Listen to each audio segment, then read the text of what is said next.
Now we turn to the forgotten war, the one in Sudan. This week marks 2 years of the civil war. Yet there were no worldwide protests, no social media uproar. Clearly, all eyes are not on the Sudan.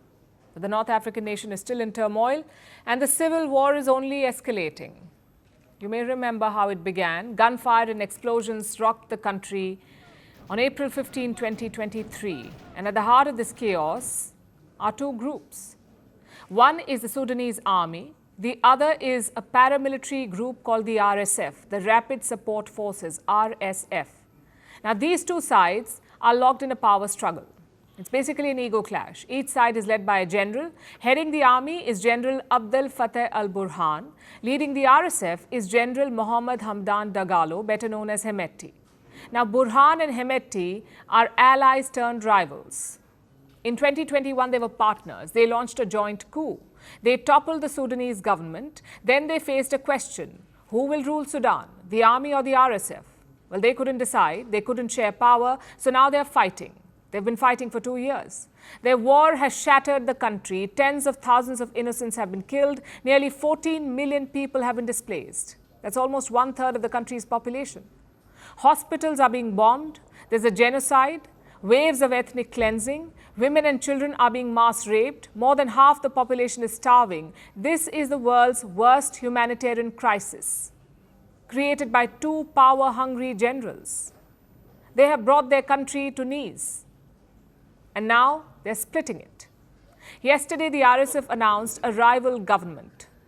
They said they will govern the areas they control. The RSF is calling it the roadmap for a new Sudan. The Sudan army made a similar announcement in February. Basically, the two rivals want to rule their respective turfs. So who controls what? Let me show you with a map. The RSF recently lost control of the capital, that is Khartoum, but it still holds the Darfur region. This is in the west.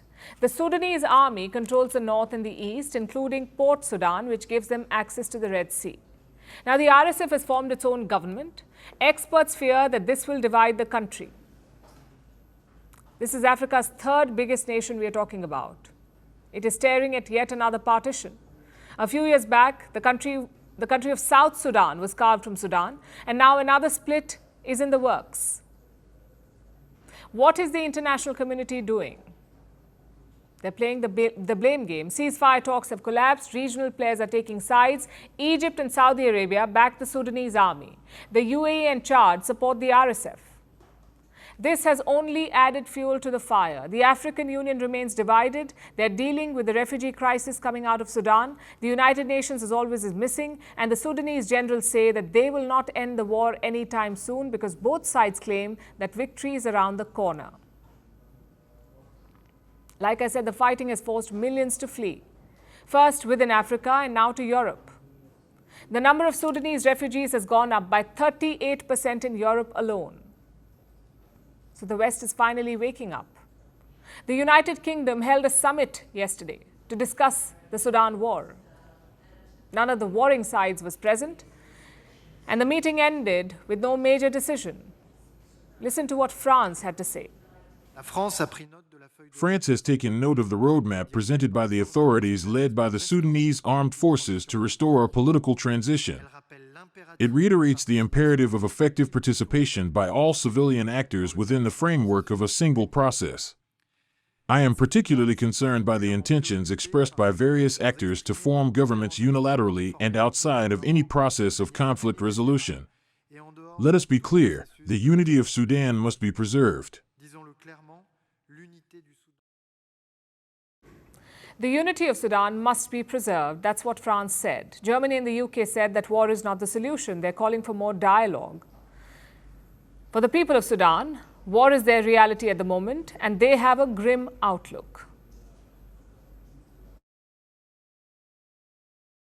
Violence and violations.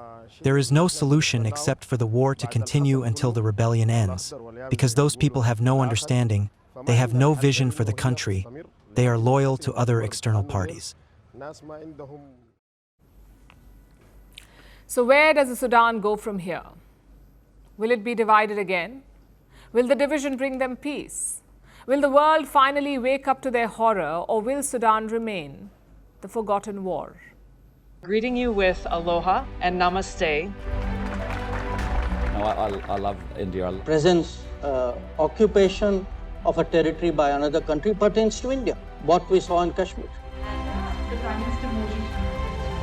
How do you see Trump's America? Yes, the current administration behaves differently from the previous administration.